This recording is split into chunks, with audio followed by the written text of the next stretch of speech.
En Radio UNAP presentamos UNAP al aire.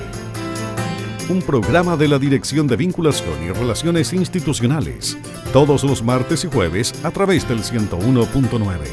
Cristian Yamet analizará junto a sus invitados toda la contingencia regional en la visión de la Universidad Arturo Prat.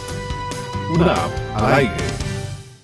Bien, muy buenas tardes a todos y a todas. Este es UNAP al aire, un programa de la Dirección de Vinculación con el Medio y Relaciones Institucionales de la Universidad Arturo Prat. Como es costumbre, tenemos entrevistados a diferentes premios nacionales, destacados escritores y intelectuales. Y hoy hemos cruzado la cordillera de los Andes y hemos llegado a Buenos Aires para entrevistar al doctor Atilio Borón. Atilio Borón nace en Buenos Aires el 1 de julio de 1943. Es un politólogo y sociólogo argentino, doctor en ciencias políticas en la Universidad de Harvard. Actualmente es director del Centro de Complementación Curricular de la Facultad de Humanidades y Artes de la Universidad Nacional de Avellaneda. Asimismo, es profesor consulto de la Facultad de Ciencias Sociales de la Universidad de Buenos Aires. Y además es investigador del Instituto de Estudios de América Latina y el Caribe. Recientemente se retiró en calidad de investigador superior del CONICET de Argentina. Fue vicerrector de la Universidad de Buenos Aires entre 1990 y 1994 y secretario ejecutivo del Consejo Latinoamericano de Ciencias Sociales, CLACSO, entre 1997 y 2006. Además, director del Programa Latinoamericano de Educación a Distancia en Ciencias Sociales del Centro Cultural de Cooperación Floreal Gorini. Es doctor honoris causa de las Universidades Nacionales de Cuyo, Salta, Córdoba y Misiones de Argentina. Además de la Universidad Nacional Experimental Rafael María Baral de Cabimas, Zulia, en Venezuela. Ha sido Premio Internacional José Martí de la UNESCO el 2009, Premio Honorífico de Ensayo Ezequiel Martínez Estrada de la Casa de las Américas, La Habana, en el 2004, y recientemente Premio Libertador de Pensamiento Crítico en Venezuela en 2013.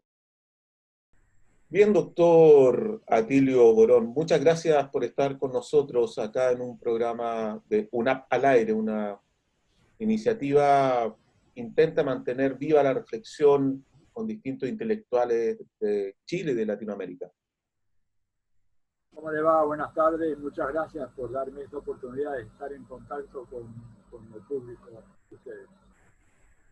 Atilio, para entrar en materia, y usted que es uno intelectual de renombre latinoamericano, que recientemente también recibió el Premio Libertador de Pensamiento Crítico, es muy interesante su reflexión respecto al mundo que viene justamente después de esta pandemia, ¿no? Vemos que hay intelectuales como Zizek, que dice que esto es el golpe mortal al capitalismo. Por otro, Puyulhan dice que en realidad va a salir todo lo contrario, un capitalismo, un modelo económico aún más reforzado, etc. ¿Dónde se ubicaría usted? Mira, yo creo que esos dos planteamientos, personalmente creo que tienen serios errores. No creo yo de que una pandemia sea suficiente para destruir un orden social, económico, internacional como el capitalismo.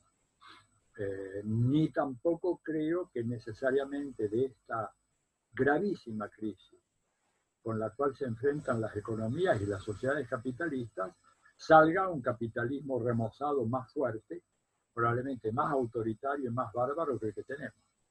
Yo creo que más bien la situación va a orientarse, a mi manera de ver y con lo poco que uno sabe, porque estamos tratando de armar un rompecabezas, ¿verdad? Con informaciones de lo que pasa en China, lo que pasa en Europa, en Estados Unidos, el impacto de todo esto sobre los países de la periferia.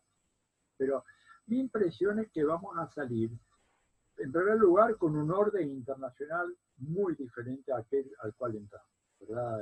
A esta pandemia.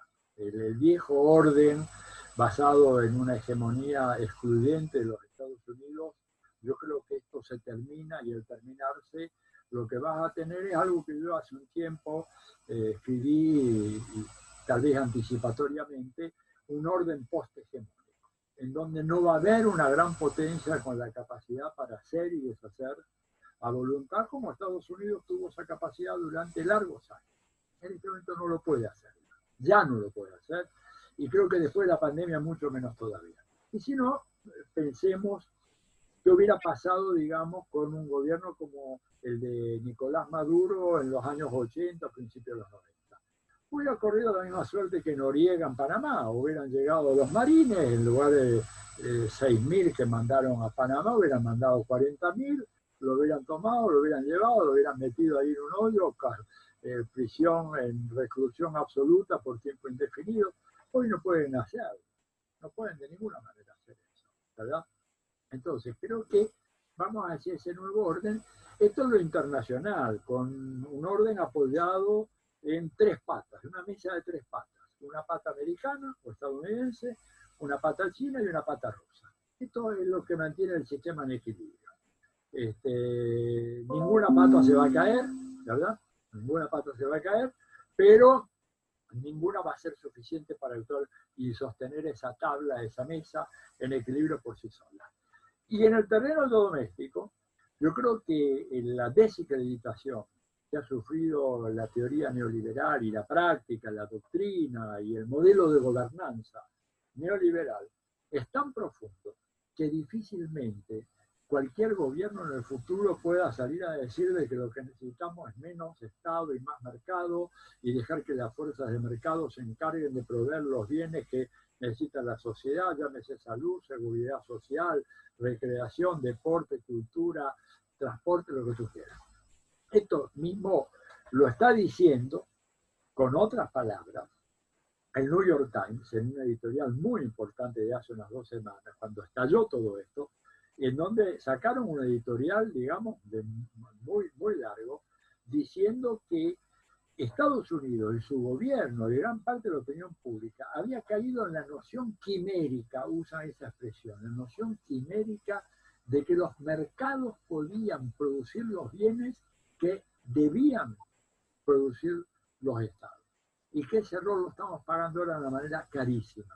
Bueno, es la editorial del New York Times. Yo por ahí lo tengo citado en algún tweet que yo mandé hace ya un tiempo. Esto quiere decir de que vamos a ir hacia formaciones sociales y económicas caracterizadas por una presencia muy fuerte del Estado, ¿verdad? Un rol mucho más acotado de los mercados, un recorte de lo que ha sido la tiranía del capital financiero, que ha producido esta debacle capitalista a escala internacional, ¿verdad? Lo cual va a obligar a introducir nuevos mecanismos de regulación, de tomar una política muy estricta con los paraísos fiscales, porque, digamos, los paraísos fiscales existen porque están amparados por las grandes potencias capitalistas de nuestro tiempo. Aquellas mismas que dicen no tenemos dinero para atender a la salud pública, toleran que miles y miles de millones de dólares se fuguen semanalmente hacia esas guaridas fiscales, no son paraísos, son guaridas fiscales, ¿verdad? Y por lo tanto ese proyecto ese ya es absolutamente inviable. Entonces yo creo que las palabras para definirlo podría ser tal vez un orden económico renovado con ciertos componentes de socialismo, ¿verdad? Muy atenuados en la medida en que hablan de un control muy fuerte de las fuerzas económicas, no hablan de la estatización total de la economía, pero sí de un creciente papel de los estados en la regulación de la vida económica, revirtiendo la tendencia de los últimos 40 años. Dicho eso, esta situación incluso de, como dice Naomi Klein, ¿no? La normalidad es la crisis. Y retomando un poco esta idea de este sociólogo que falleció el año pasado, Immanuel Wallenstein, que decía, desde los 60 hacia adelante estamos viviendo una crisis del sistema mundo. Es una crisis, incluso él habla de una bifurcación, ¿no es cierto? Y que se produce, entre otros elementos, porque la tasa de ganancia ya no logra obtener sus altos niveles de ganancia, producto que efectivamente el Estado, producto de la presión social, tiene que garantizar mucho más derechos. Él hablaba de las necesidades básicas, ¿no es cierto? Vivienda, salud, seguridad social. Esta demanda por salud pública, que va a ser unas grandes lecciones de la crisis, no hace más que agudizar esta crisis del sistema mundo que hablaba Bernstein, por ejemplo. Absolutamente, por eso decía yo de que ese sistema mundo ahora va a reconstruirse sobre bases distintas a las que había sido construida a la salida de la Segunda Guerra Mundial. Por eso creo que estamos en un punto de viraje de la historia, ¿verdad? Que era totalmente inesperado en el sentido de que cómo se produciría, pero cuando uno analiza los estudios económicos más serios, y me digo más serios, no me digo a los elementos panfletarios que vemos por ahí que hacen simplemente la publicidad del capitalismo. Pero los trabajos más serios, todos venían diciendo de que estábamos incubando una crisis, en presencia de una crisis que se estaba incubando, que era cuestión de tiempo que fuera a estallar y que la gran crisis que había acontecido en el 2008 no se había resuelto, simplemente se había estirado su resolución. Y claro, llegó el coronavirus, le dio el golpe de gracia, porque evidentemente en este momento pensar en una salida vía la confianza en la capacidad creativa de los mercados es algo que va a ser muy difícil venderle a la opinión pública, salvo, digamos, la imposición o la instauración de un modelo altamente autoritario, ¿verdad? En donde, bueno, se trata de imponer de vuelta aquello, pero como va a estar condenado al fracaso, no creo que eso realmente sea una alternativa real. Yo creo que ya estamos en las vísperas, en el amanecer de un nuevo periodo histórico marcado por un retroceso. Por eso yo fui muy cuidadoso, es decir, no el derrumbe del capitalismo, pero sí claramente el agotamiento y el deceso del modelo neoliberal, que además ya se había visto venir en el caso de Chile, ¿verdad? Si Chile demostró algo con todas las grandes manifestaciones desde octubre para acá, ha sido el absoluto fracaso del modelo neoliberal, el engaño de ese modelo que prometía lo que no podía dar, hasta que en un momento determinado la gente se dio cuenta, salió a la calle a reclamar por esa verdadera estafa perpetrada en Chile, pero que se reprodujo en innumerables países en todo el mundo.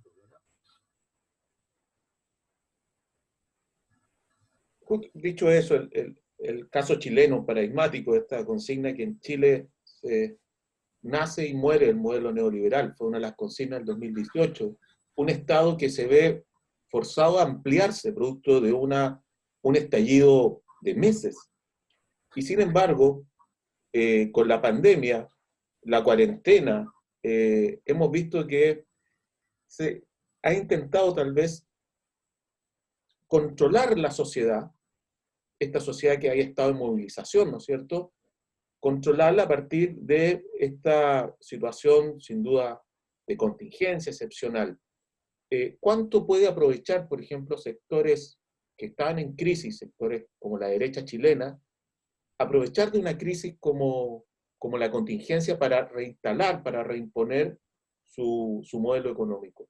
Lo vemos, por ejemplo, que pareciera que lo comentábamos antes que empezara la entrevista, cómo aparece casi de forma tan coordinada que Trump en Estados Unidos, Bolsonaro en Brasil y Piñera en Chile estén llamando ya a relajar la cuarentena, volver a activar la economía, etc. Bueno, mira, yo creo que no es casual esa coincidencia, creo que es todo un entramado de relaciones económicas y políticas que se refuerzan mutuamente. Creo que Estados Unidos ejerce un papel muy grande sobre distintos países de la región, caso de Colombia, caso de Chile, y creo que el llamado a decir vuelvan a trabajar revela cuál es la naturaleza profunda de la sociedad capitalista. Una sociedad que depende, a pesar de que se diga lo contrario, depende fundamentalmente de que los trabajadores vayan a trabajar, que acepten el mandato de ir a trabajar, ¿verdad? Y que no es cierto que es el capital el que mueve la economía. Ahora lo estamos viendo, por eso el temor de toda esta gente. ¿Por qué temen tanto? Si ellos creían que el capital bastaba con los flujos de inversiones, ¿cuántas veces lo dijeron así, de una manera haciendo alarde de todo eso, que con el capital movemos la economía? No mueven nada. Si la gente no va a trabajar, no mueven absolutamente nada. Por eso están desesperados en Estados Unidos y en Chile, y a veces acá en este país también, en la Argentina. La presión del empresariado sobre el gobierno de Alberto Fernández es brutal. Quiere que la gente vaya a trabajar. Esos mismos que antes decían de que, bueno, acá lo importante es que vengan las inversiones y que vengan los capitales y que la gente no importa.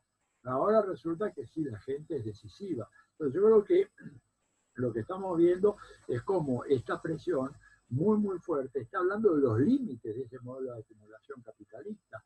Pueden acumular en la medida que la gente mansamente acepte y vaya a trabajar. Ahora, la cuarentena salvó, digamos, a algunos gobiernos, entre ellos el gobierno de Chile. El gobierno de Piñera estaba desahuciado, ¿verdad? En víspera del estallido de la epidemia, de la pandemia, la popularidad de Piñera había caído por debajo del 10%, ¿verdad? Era un presidente deslegitimado, desprestigiado, insultado públicamente. Ahora mejoró un poco, tampoco es que mejoró tanto. Y como la gente no puede salir a la calle, tiene restricciones para movilizarse, para organizarse, para hacer reuniones, da la impresión de que la crisis pasó.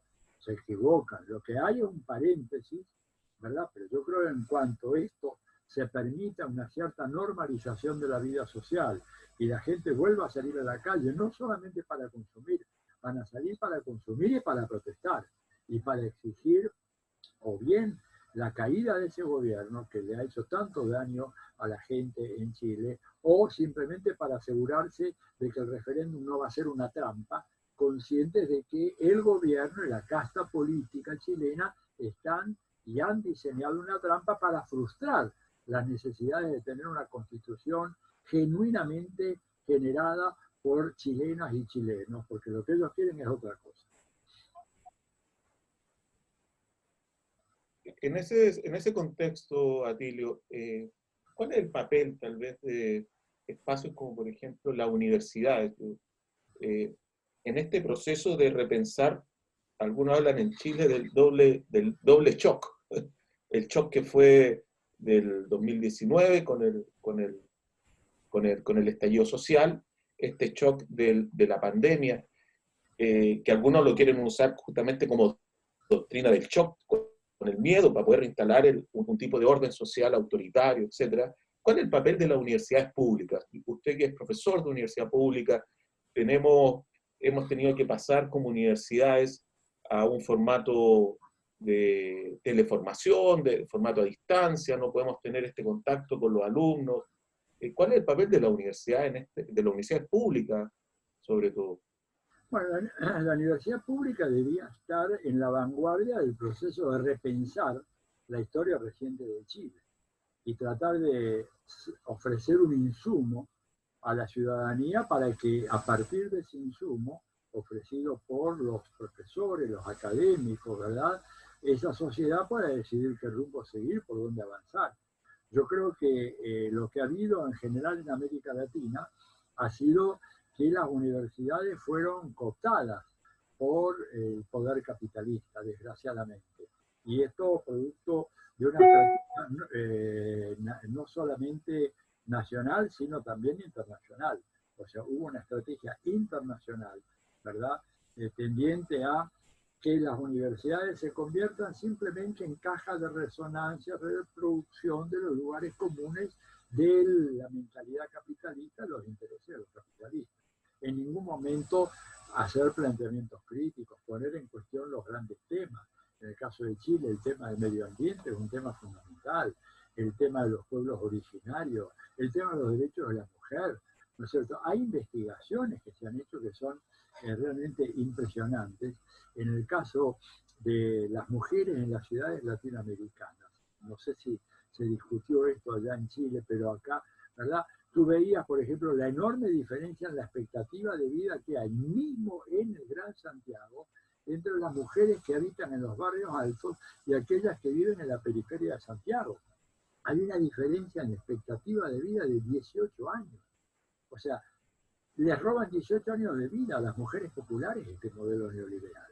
Es esa la dimensión trágica, criminal que tiene la aplicación de un modelo neoliberal que hizo de la salud un objeto de especulación mercantil. Entonces, la función de la universidad, ¿cuál debe ser? Bueno, poner esto en blanco sobre negro, para que la gente pueda entender perfectamente bien de qué se trata, de que cómo la engañan, cómo los han engañado durante 30 años o más con las AFJP, cuando es evidente que es una estafa gigantesca, convalidada pero por la dirigencia política y los medios de comunicación, que realmente más que medios de comunicación son medios de desinformación y de manipulación de masas. Entonces creo que la función de la universidad, a mi manera de ver, sobre todo en las áreas humanísticas, ¿verdad?, es producir una reflexión crítica.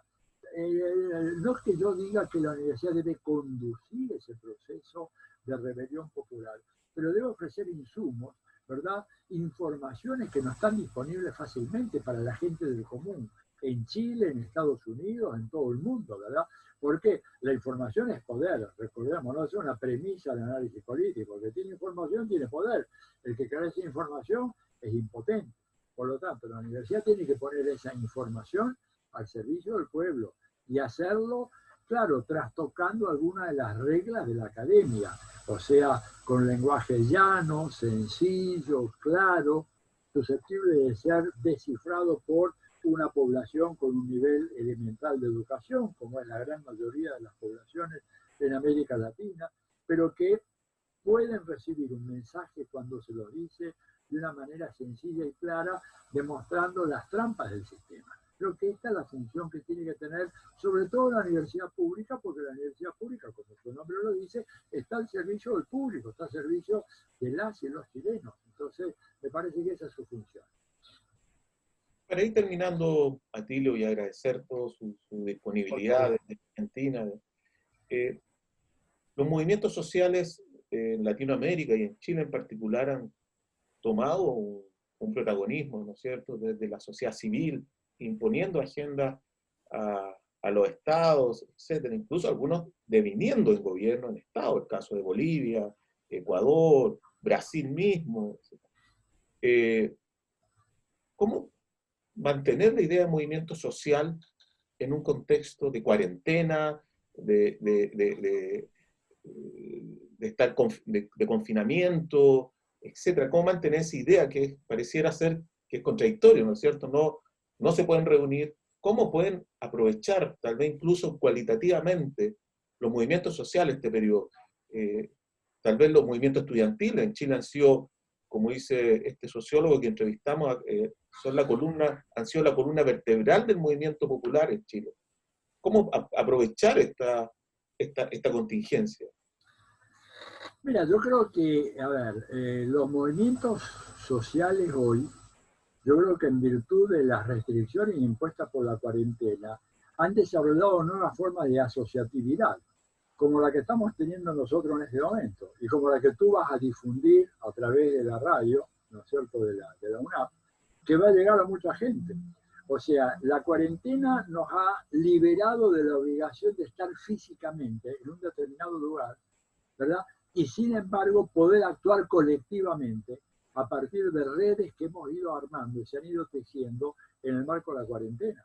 Y a mí me parece que en ese sentido, cuando salgamos de la cuarentena, cuando podamos volver a la calle otra vez y manifestarnos y expresar nuestras aspiraciones, vamos a tener un arma adicional, que es esto que hemos aprendido ahora en la cuarentena, a desarrollar redes de solidaridad, de intercambio de información, de movilización, de activación, ¿verdad?, muy importantes a nivel mundial. Esto es un peligro muy grande para la dominación del capital. ¿Y sabes quién entrevió esto con mucha lucidez? Porque era un hombre muy incisivo. Es Zbigniew Brzezinski. En su último libro, escrito, digamos, en el 2012, que se llama Una visión estratégica de Estados Unidos en el sistema internacional, él se refiere a todo este tipo de comunicaciones y vinculaciones a través de la telefonía celular y de la informática. Y él dice, yo veo con mucha preocupación el hecho de que en Estados Unidos se celebra todo eso pensando que va a favorecer las operaciones de los mercados financieros y todo lo demás. pero deben tener en cuenta que también va a favorecer la actividad de aquellos que se oponen al sistema y que quieren realmente cambiar el capitalismo, superar el capitalismo, avanzar hacia otra forma de sociedad, que ahora van a tener nuevos mecanismos de vinculación y de entrelazamiento que antes no tenían. Antes tenían que ir, ¿no es cierto?, a la Plaza Italia, a la Plaza de la Dignidad. Ahora ustedes pueden virtualmente tener una reunión de miles y miles de personas, ¿verdad? Que después, una vez que se pueda ir, también eso va a sobrevivir.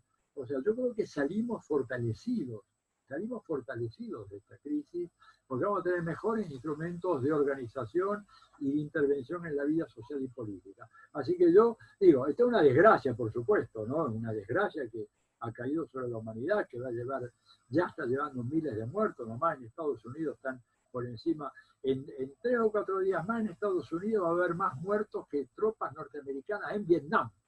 Para que te dé una idea, digamos, en un mes y medio de pandemia, más que los muertos americanos en Vietnam durante 11 años. Entonces, estamos en presencia de un fenómeno de indiscutible gravitación dentro de la conciencia del pueblo norteamericano y en el plano internacional.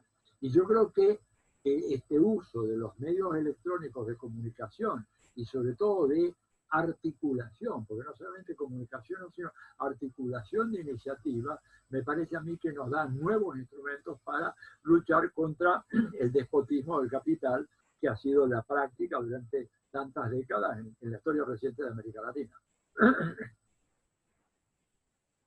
Atilio, bueno, agradecer este contacto. Yo sé que tiene una agenda bastante ocupada durante el día, pero es importante para nosotros que tú valores también lo que se hace en las universidades públicas regionales, y tenemos una invitación pendiente, una visita pendiente a nuestra universidad que esperamos se realice una vez concluya esta pandemia, esta contingencia, y puedas venir a visitarnos cuando hayamos derecho a este proceso constituyente que se pospuso, pero se retoma una vez que volvamos a esta llamada normalidad.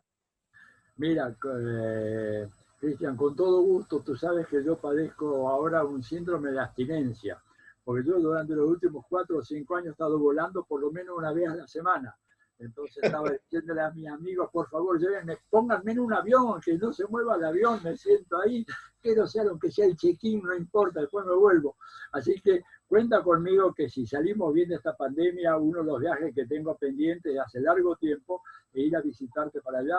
Así que quería conocer esa parte de Chile que fíjate tantos años viví, nunca llegué a lo que antes se llamaba el Norte Grande, en los tiempos antiguos, ¿verdad? Ahora ya es primera región, pero yo me resisto a usar esa expresión que es propia de la dictadura militar. Para mí es Tarapacá, Antofagasta, etcétera. No quiero saber nada con los números romanos para hablar de provincias chilenas que tienen una identidad cultural muy importante y que la dictadura militar trató precisamente de borrar. Así que si salgo bien parado de esta, digamos, me van a ver por allá, ¿ok?